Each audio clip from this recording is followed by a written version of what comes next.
amigos, esta é a lição número 17 do nosso estudo da Carta do Apóstolo Tiago. Na última semana começámos a estudar o capítulo 4, estamos a aproximar-nos do final desta carta, deste estudo, e iremos continuar agora. Eu chamava a atenção para o versículo 6 do capítulo 4 desta carta, que diz: Deus resiste aos soberbos, mas dá graça aos humildes. Esta poderia ser escrito numa tarja ou num quadro e ser colocado no gabinete de todos os governantes deste mundo. Deus resiste aos soberbos, mas dá graça aos humildes.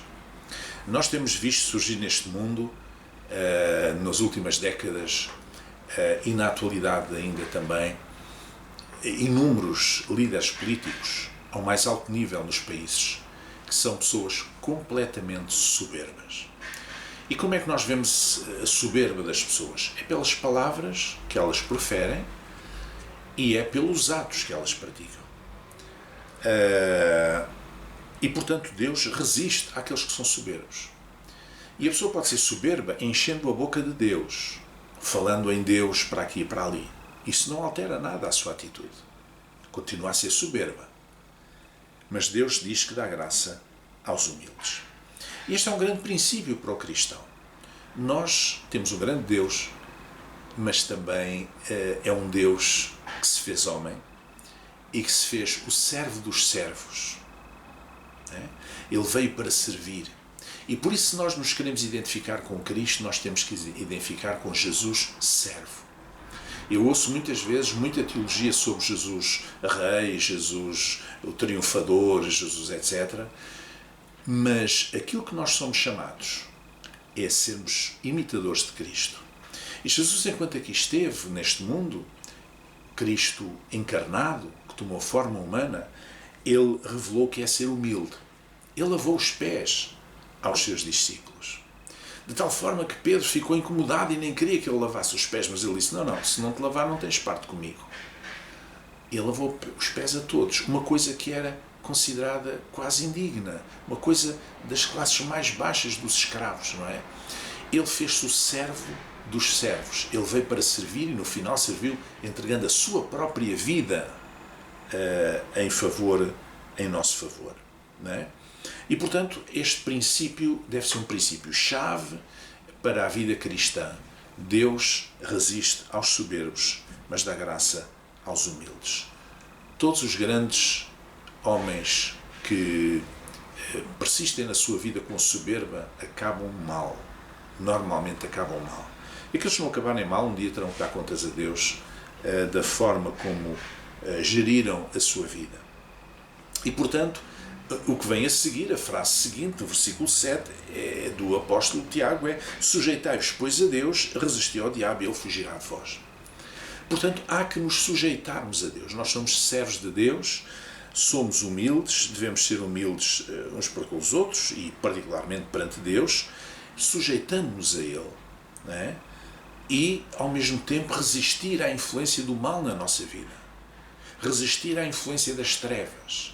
Resistir à tendência para praticar o mal, para pensar o mal, para falar palavras negativas. Nós devemos resistir a essa tendência.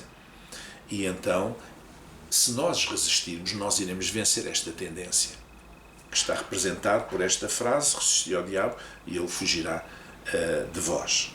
Portanto, tudo começa com uma sujeição a Deus.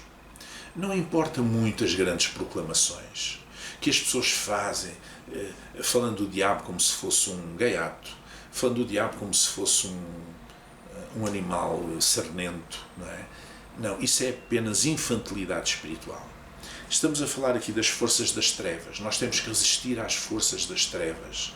Nós temos que resistir ao mal. E ao resistir, nós iremos vencer, mas só o conseguiremos se previamente estivermos sujeitos a Deus.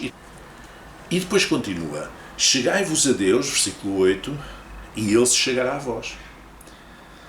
Alimpai as mãos, pecadores, e vós de duplo ânimo purificai os corações. Senti as vossas misérias e lamentai e chorai. Converta-se o vosso riso em pranto e o vosso gozo em tristeza. Naturalmente que esta tristeza que aqui fala é a tristeza que opera o arrependimento.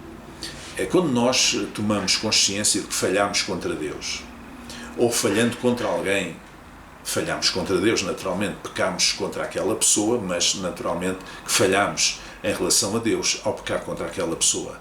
E nós nos entristecemos com isso e caímos em nós, dizemos, eu não devia ter dito aquilo, eu não devia ter feito daquela maneira, ou eu devia ter feito alguma coisa e não fiz. Quando nós falhamos, isso opera e nos arrependemos, digamos, há uma tristeza em nós, não é? Mas isto está associado ao arrependimento, não é uma tristeza psicológica, emocional, é uma tristeza espiritual, que está associada ao arrependimento, porque não há restauração se não houver arrependimento. Se eu falhar para com Deus e para com alguém e me arrepender, eu tenho uma promessa de restauração. Mas isso só acontece se eu de facto me arrepender. E por isso tenho que dar frutos de arrependimento. Se realmente eu mudar o meu parecer, se eu mudar de caminho, digamos assim, então aí podemos contar com a graça de Deus, com o perdão de Deus e com uma nova oportunidade que Deus nos dá. Então o conselho aqui é que nos cheguemos a Deus, que nos aproximemos dele. Não basta, como estes judeus convertidos ao cristianismo, falar muito de Deus ou saber muito da Bíblia, memorizar muitos textos bíblicos. Isso não serve para muito se isso não for aplicado na nossa vida. Não basta isso, é preciso que nós tenhamos comunhão com Deus. É preciso que nós possamos ter alguma intimidade com Deus. É preciso que nós possamos sentir-nos perto de Deus ou fazer por isso. Não é? Chegai-vos a Deus, porque quando nós procuramos Deus, Ele se chega a nós, como aqui está escrito. Mas também é preciso limpar as mãos. É preciso, isto é, purificar a nossa vida. Não é? Não é por acaso que os judeus tinham as lavagens rituais e até os muçulmanos lavam as mãos, o rosto, etc. Entre várias coisas, lavam as mãos antes de entrar na mesquita para fazer as suas orações. Não é por alguma razão, não é por acaso. É porque este ato de lavar as mãos representa limpar-nos do mal que fizemos, simbolicamente. Limpar-nos de alguma forma do mal que fizemos. E nesse sentido, diz, limpai as mãos pecadores. Portanto, vocês que pecaram, peçam perdão a Deus, voltem a ter as vossas mãos limpas e purificai os vossos corações, abandonai esse duplo ânimo, essa vontade de fazer bem e fazer mal ao mesmo tempo. Nós vimos algumas lições atrás que sobre quando o apóstolo Tiago falava sobre a língua, no capítulo 3, que uma das imagens que ele deu foi: da mesma fonte não pode sair água boa e água amargosa, ou da mesma árvore não pode, se a árvore é boa dá bom fruto, se é má dá bom fruto.